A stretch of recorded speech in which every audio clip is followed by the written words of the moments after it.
Assalamualaikum warahmatullahi wabarakatuh.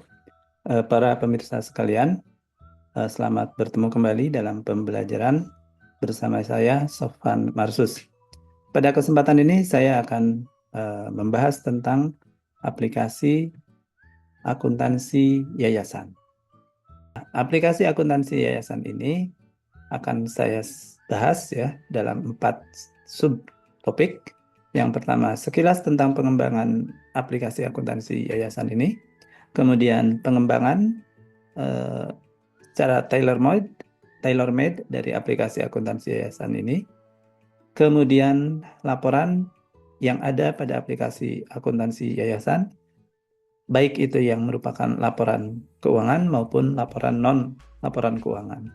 Dan terakhir, diskusi aplikasi pada video berikutnya bersama rekan saya yang bersama-sama kami menggunakan aplikasi akuntansi yayasan ini untuk melaksanakan pengabdian kepada masyarakat di yayasan yang mengelola masjid dan sekolah.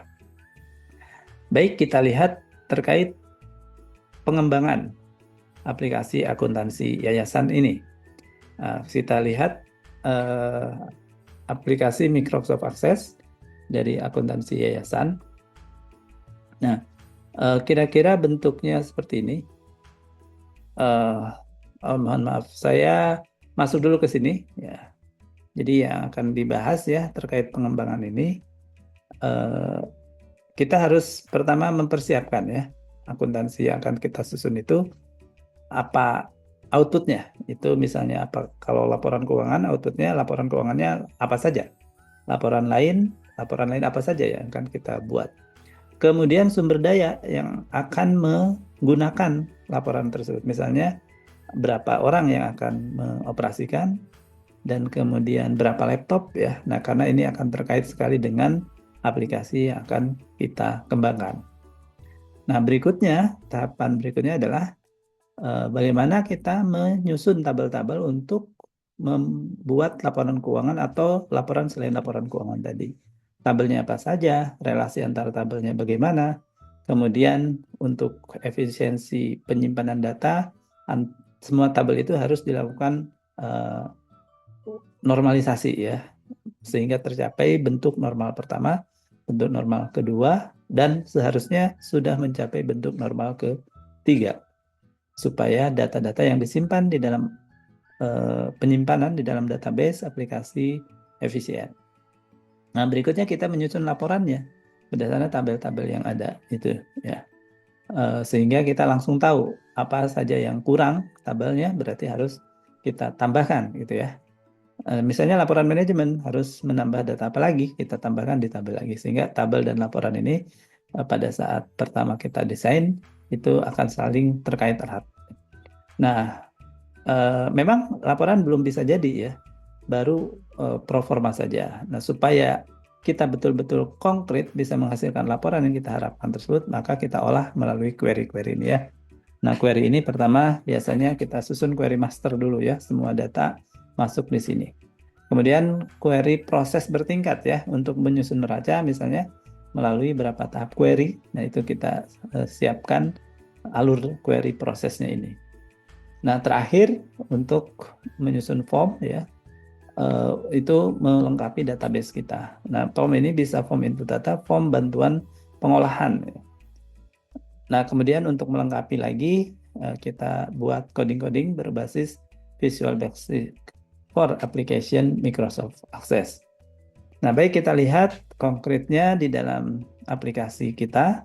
Nah, ini saya sudah buka aplikasi akuntansi yayasan kita. Nah, tabel-tabelnya ada tabel 2 digit, akun 2 digit ya, akun 3 digit, itu seperti ini. Bidang, ini untuk aplikasi Yayasan Pundi Rakyat ya. Mereka sudah punya kategori-kategori akun yang terdiri dari bidang, dan kemudian ada akun ini ya.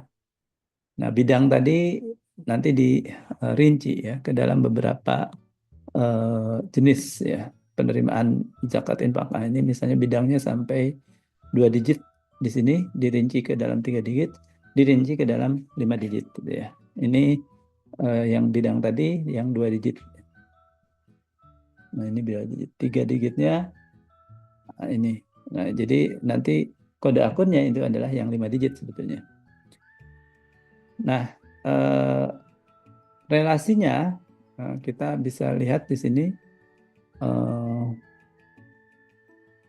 ada, nah ini mohon maaf tadi itu kode akun ini bidang ini masih campur ya dengan ini, sebetulnya saya membuatkan untuk Masjid Uswatun Hasanah di Bintaro. Nah, tapi saya dulu juga pernah membuat untuk Yayasan Pendi Rakyat di Jakarta Timur. Nah, dari aplikasi Pendi Rakyat ini masih ada bekasnya ya, terbawa ke aplikasi untuk masjid di Bintaro ini. Nah, tapi sebetulnya yang kelihatan bedanya mungkin di akun 5 digit ini. Ini sudah bukan aplikasi di Yayasan Pendi Rakyat. Tapi kalau yang 2 digitnya ini masih terlihat, atau ini memang tidak dipakai ya bidang ini. Nah, yang 2 digit ini khusus aplikasi di masjid di Bintaro ini. Nah, lebih jelasnya sebetulnya kelihatan di relationship. Jadi semua tabel itu sesudah kita susun tabel apa saja, nah kita hubungkan ya, sehingga jelas hubungan tabelnya, dan kemudian kita tetapkan ya kunci primer, yaitu field yang menjadi kode unik ya, atau menjadi penentu suatu tabel. Nah, ini menjadi kunci primer. Nah, dia dihubungkan ke tabel lain ya, dengan kita buatkan di tabel yang menjadi penghubungnya itu field yang sama ya. Misalnya di keterangan transaksi ini sebetulnya kan isinya nomor transaksi, tanggal, dan keterangan transaksi. Nah, tapi supaya berhubungan dengan nama unit gitu ya, maka kita buat di keterangan transaksi itu ada field kode unit yang merupakan kunci asing atau foreign key bagi tabel nama akun ini. Nah, berikutnya ada tabel transaksi.